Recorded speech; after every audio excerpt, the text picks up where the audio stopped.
أعوذ بالله من الشيطان الرجيم فأما الذين آمنوا بالله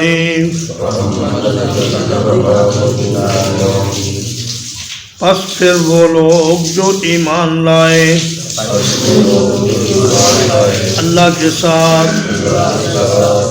وَاعْتَصَمُوا بِهِ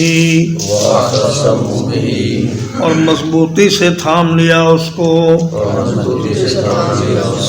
فَسَيُدْخِلُهُمْ فِي رَحْمَةٍ مِّنْهُ پس ان قریب وہ انہیں داخل کرے گا اپنی خاص رحمت میں وفضل اور فضل میں وَيَهْدِيهِمْ اور ہدایت کرے گا ان کو الیہ اپنی طرف صراطا مستقیما سیدھے راستے کی فرمایا کہ قرآن مجید کو ہم نے نور مبین بنا کر بھیجا ہے. اب جو لوگ اس قرآن مجید کو پڑھیں گے اور اس پر عمل کریں گے اور اللہ پر ایمان لائیں گے اور اللہ کو مضبوطی سے تھام لیں گے وَاعْتَصَمُوا بِاللَّهِ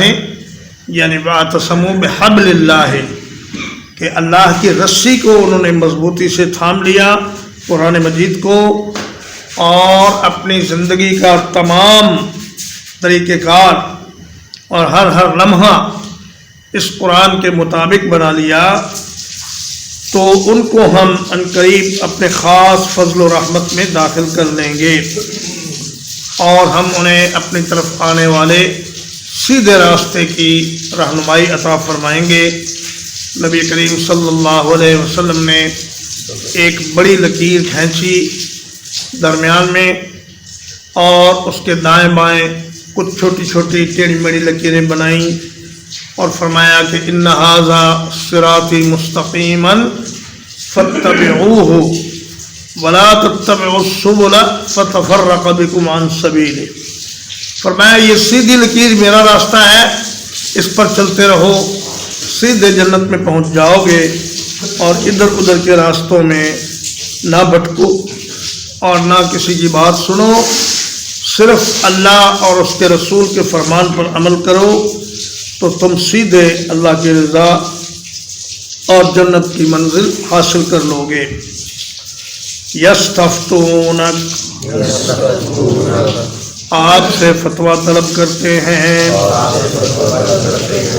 قل اللہ یفتیکم کہہ دیجئے اللہ فتویٰ دیتا ہے تم کو فی الکلالہ کلالہ کے بارے میں. کلالہ اس شخص کو کہتے ہیں من لا اصل لہ ولا فرع کہ جس آدمی کے نہ ماں باپ ہوں نہ دادا پردادا زندہ ہوں اور نہ ہی اس کی اولاد میں سے کوئی زندہ ہو، اسے کہتے ہیں کلالہ. اس کے کچھ احکام اسی صورت کی آیت نمبر 11 اور 12 میں گزر چکے ہیں اور سورۃ النساء کی ابتدا ہوئی تھی اللہ کے تقوی کی تاکید سے اور کچھ مالی احکام سے اور درمیان میں مخالفین کے دلائل کی تردید ہے اور ان کے اعتراضات کا جواب ہے اور آخر میں پھر ان مالی احکام کے اوپر اس صورت کا اختتام کیا جا رہا ہے. ان امرؤ ہلک اگر وہ شخص جو فوت ہوا لیس لہ ولد اس کی کوئی اولاد نہ ہو ولہ اخت اور اس کی کوئی بہن ہو فلہا نصف ما ترک تو اس کے لیے ہے آدھا اس مال کا جو اس نے چھوڑا.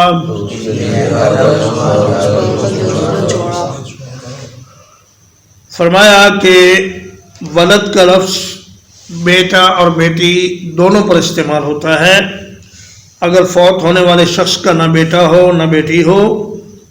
اور اس کی بہن ہو تو پھر وہ اس کے آدھے مال کی وارث بنے گی. لیس لہ ولد ولہ اخت سے بظاہر یہ لگتا ہے کہ اگر اس کا باپ زندہ بھی ہو اور بیٹا نہ ہو تو وہ کلالہ ہے، لیکن اگر باپ موجود ہو زندہ ہو تو پھر بہن وارث بنتی ہی نہیں، سرے سے وہ وراثت میں حصے دار نہیں بنتی. تو یہاں چونکہ بہن کو وراثت میں حصے دار بنایا جا رہا ہے، اس سے معلوم ہوا کہ کلالہ وہ ہے جس کا باپ بھی فوت ہو چکا ہو اور جس کی اولاد بھی نہ ہو. اور اولاد کی نفی تو الفاظ سے ہو گئی اور باپ کی نفی اشارے سے ہو گئی. فرمایا اگر ایک بہن ہو تو اس کو مرنے والے کا آدھا مال ملے گا. وَهُوَ يَرِثُهَا إِن لَّمْ يَكُن لَّهَا وَلَدٌ، اور وہ خود اس بہن کا وارث ہوگا اگر اس بہن کی اولاد نہ ہو.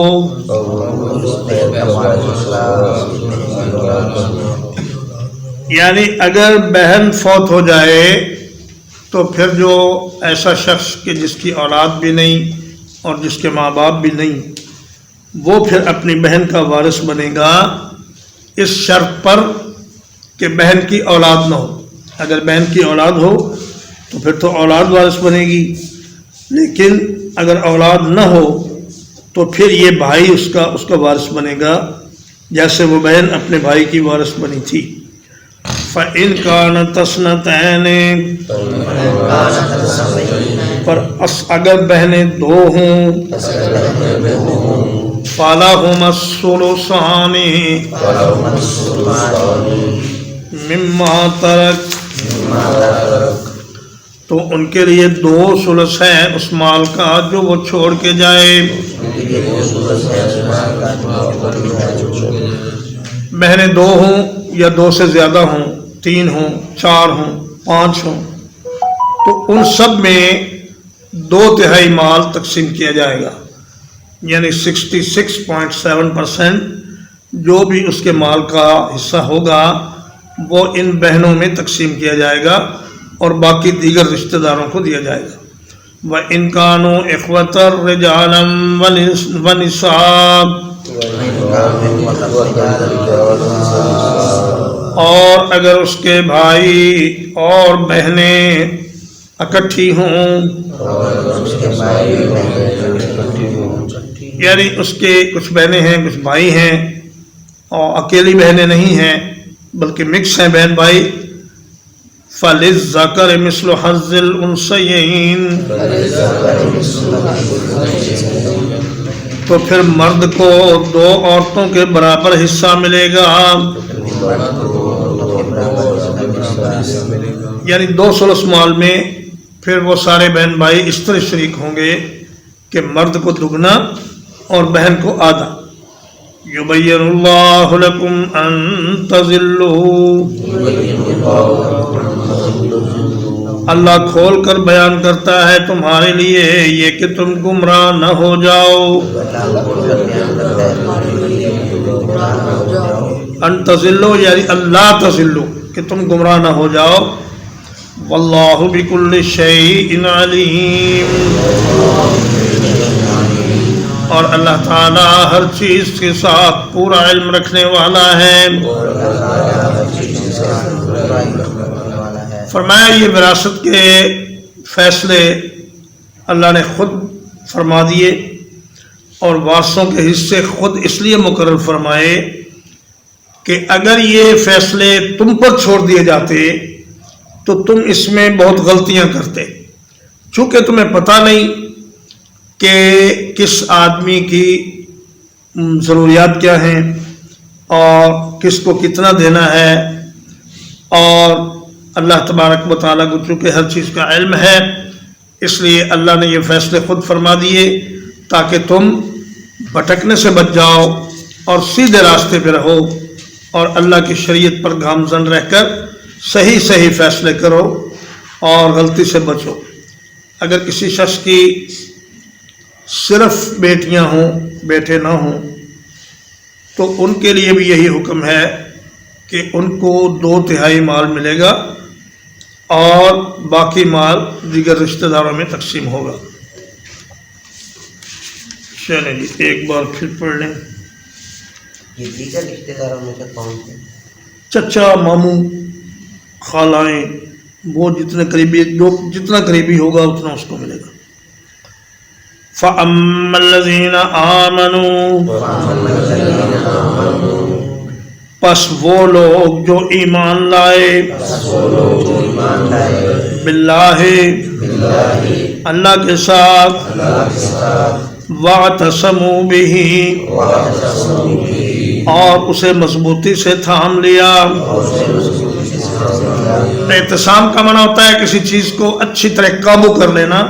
امام بخاری نے بخاری شریف کے آخر میں ایک باب باندھا ہے، کتاب الاعتصام بالکتاب والسنہ۔ ایک انہوں نے پوری کتاب اس میں رکھی ہے کہ کس طرح اللہ کی کتاب اور اللہ کے نبی صلی اللہ علیہ وسلم کی سنت کو مضبوطی سے پکڑنے کا حکم ہے۔ تو فرمایا کہ جو اللہ کو مضبوطی سے پکڑ لے گا، یعنی اللہ کی کتاب کو مضبوطی سے پکڑ لے گا، فَسَيُدْخِلُهُمْ فِي رَحْمَةٍ مِّنْهُ، تو عنقریب انہیں داخل کرے گا وہ اپنے خاص رحمت میں، وَفَضْلٍ، اور اپنے خاص فضل میں، وَيَهْدِيهِمْ إِلَيْهِ، اور دکھائے گا انہیں اپنی طرف، صراطً مستقیما، راستہ بالکل سیدھا، یستفتونک، آپ سے فتویٰ پوچھتے ہیں، قُلِ اللَّهُ يُفْتِيكُمْ فِي الْكَلَالَةِ، کہہ دیجئے اللہ فتویٰ دیتا ہے تم کو کلالہ کے بارے میں۔ ان امرؤ ہلک، اگر وہ فوت ہونے والا شخص، لیس لہ ولد، اس کی کوئی اولاد نہ ہو، ولہ اخت، اور اس کی ایک بہن ہو، فلہا نصف ما ترک، تو اس کے لیے چھوڑے گئے مال کا آدھا حصہ ہے، وَهُوَ يَرِثُهَا، اور وہ خود اس بہن کا وارث بنے گا، إِن لَّمْ يَكُن لَّهَا وَلَدٌ، اگر اس بہن کی اولاد نہ ہو، فَإِن كَانَتْ اثْنَتَيْنِ، اور اگر بہنیں 2 ہوں، فَلَهُمَا الثُّلُثَانِ مِمَّا تَرَكَ،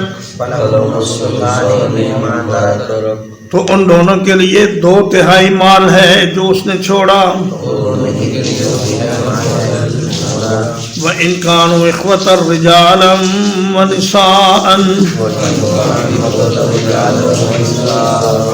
اور اگر ہوں بھائی اور بہنیں، فَلِلذَّكَرِ مِثْلُ حَظِّ الْأُنثَيَيْنِ، تو مرد کے لیے 2 عورتوں کے برابر حصہ ہے۔ یبین اللہ لکم ان تضلوا، اللہ کھول کھول کر بیان کرتا ہے تمہارے لیے یہ کہ تم گمراہ نہ ہو جاؤ۔